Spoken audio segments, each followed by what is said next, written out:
remember how to cut? Do the cut? Pretty much. Just chop up. Remember the cut part way, then line and then cutting something around. I do remember. I'll bring one over in a second. Thanks. What knives? The ones to use?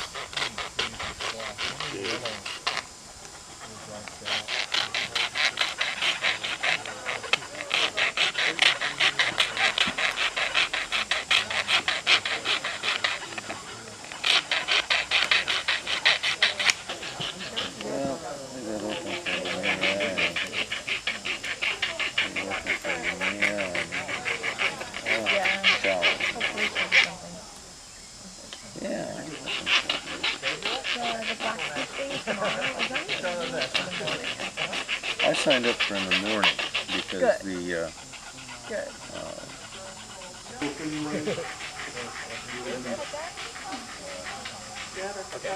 Just down to the bottom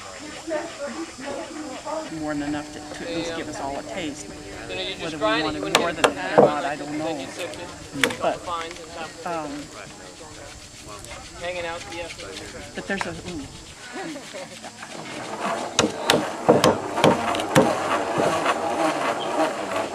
where he got these ones? They're not full of bugs. I don't know. He lives down in Kiliii Junction. I have to find a new collecting spot because I went to a local park. And he was talking earlier before he first started about burning the ground underneath the oak tree really? after the first acorns fall. Oh, really? Because the first acorns are the ones that are really buggy. Is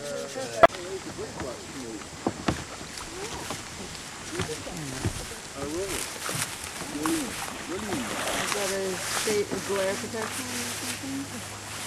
Oh, I think it's just traditional. It was, yeah, basically the equivalent of the... Okay, I gotta try it with the hat first.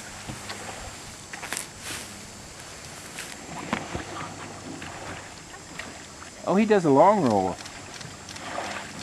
No, he doesn't. The hat stayed on. There it is. You got your hair wet.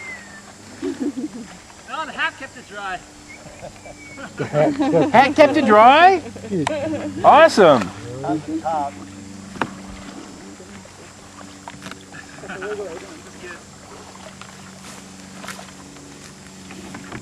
Okay, before I do a bunch of rolls, I'm gonna take this off.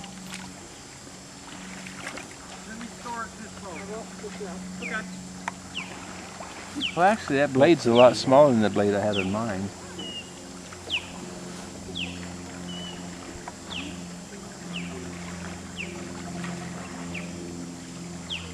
Okay, Jim, let's see you do a roll. You're dreaming. It might happen by accident, but... Let's do a half a roll. Half a roll? yeah, but I'm not. Half a roll. That's you just roll over and Yeah. that's it. And stay down. Yeah. Well, hey everyone. I know a lot of you already know a lot about this kind of stuff, but I thought I'd give you a quick little brief history. What we're going to demonstrate today are rolls used by different Inuit peoples and the Aleut people in Arctic and subarctic region. Kayaks were used for our subsistence and still use for subsistence today.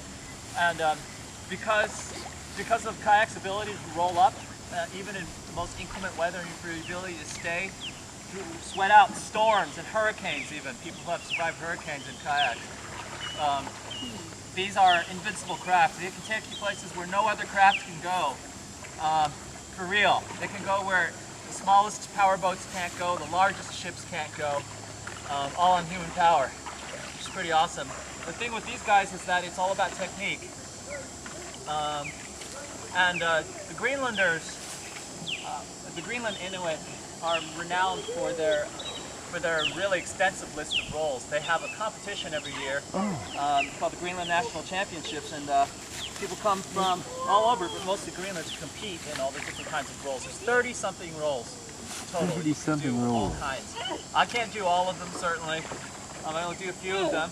But they're really cool because they're specialized and for different purposes. Wow. So the first one that you saw, Claire, do you want to do?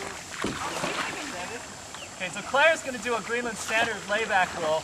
This is the most powerful roll. How deep is the water? I'm coming rolling! I'm coming, Kiliii! Exactly. Okay, this is not very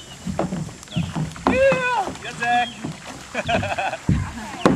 I don't know if this boat's gonna work very well. Got ripped off on those ballet lessons.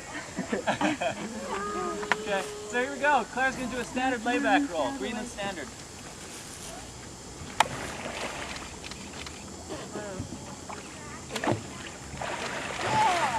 Yeah. Hey! We see that called that long roll, How beginning nice roll. and smooth that is, that whole movement, everything about it, you know? And it's your ability to be able to come up. If you get knocked over in the surf, you get hit by one wave. As soon as you come up, you get knocked over by another. You come up, you get knocked over by another. So you have to be able to come up repeatedly in water that is so cold. As soon as you go in it, your brain freezes. Like this water is super warm compared to most of the time when you're in the ocean, right? He set up for that roll. Would you ever roll on purpose? for fun, to cool off. Yeah. Cool off. Yeah, to cool In off. most cases, you're just trying to recover from getting knocked over. Well, here's one. Hamlet.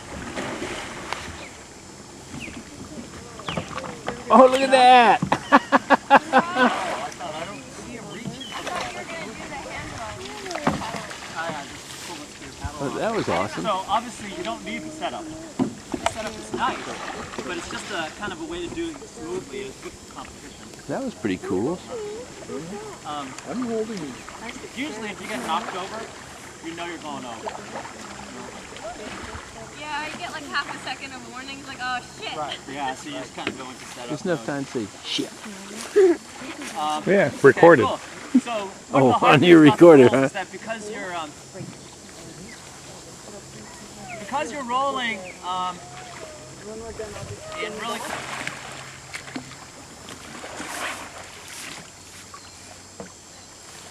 And that's called offside roll. Offsides are a lot harder to do because we're not used to using our arm. Is It just depends on offside, who you are. is that always one side or the other, or is this your non-dominant side? Your non-dominant side. Okay. Your non-dominant side. Your offside is my normal side. Yeah. Well, the canoe paddles, they're not actually, they're pretty good, but you can do a lot more with Greenland style paddles. For example, when I scull, I can move at a pretty good clip sideways here in the water.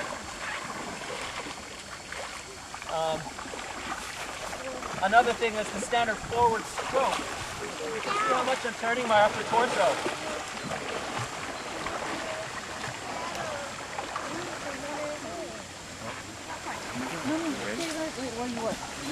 The sweep turn, I'm using the whole paddle like this, so I get a tremendous amount of torque. I can turn 90 degrees, or almost 90 degrees in one sweep stroke. Whereas with the modern paddle, you can't do that. You don't get that kind of resistance. So there's a tremendous amount of versatility to this kind of paddle. You can paddle with these paddles for 20 hours, and you'll be beat at the end of the day. But you can be traveling at 3 or 4 miles an hour. Oh look, there's a gunnel.